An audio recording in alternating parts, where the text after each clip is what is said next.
Now this mine is a gold and silver mine, just like most mines around Breckenridge were when Breckenridge was founded in 1859.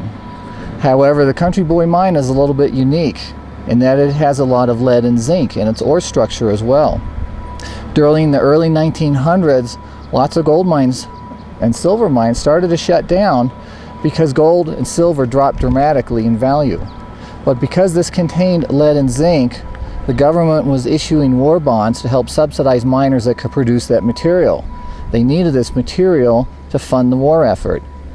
And so the Country Boy mine stayed open during World War I. It shut down for a period of time between World War I and World War II, but then it was reopened up until 1948. That's when the mine last was producing some ore. They shut it down on January 1st, 1948.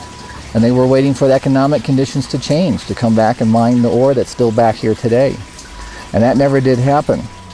But in 1994, the mine was reopened, but we're not mining ore today. Now we are mining tourists. In 1859, there were two prospectors on the Blue River, just north of where downtown Breckenridge is today. They decided to try their luck. They put their gold pan in the water, pulled out some sand, and they found 13 cents worth of gold flake on their very first try. On their second panful, they pulled out 27 cents worth of gold flake. Now we have to put those numbers in perspective because those are not big numbers today. But back in 1859, a good paying job would pay you $1 a day. So these guys had managed to pull out a half a day's wages in a matter of moments. They were making money pretty good.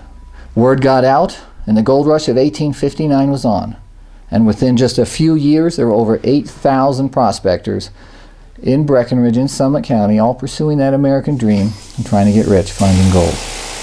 Now these prospectors knew when they find gold in the rivers and streams that it gets there through a process of natural erosion.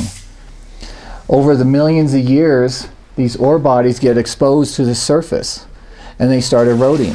So when the gold makes its way down in the rivers, valleys, and streams, the miners know that there's gold in them there hills. Probably safe to say almost every square foot of Summit County has been prospected one time or another by these guys looking for that telltale sign. And in 1887, that's exactly what happened on the top of this mountain up here. Two prospectors were looking up there and they found an outcropping of gold and silver. So they claimed it the Country Boy mine.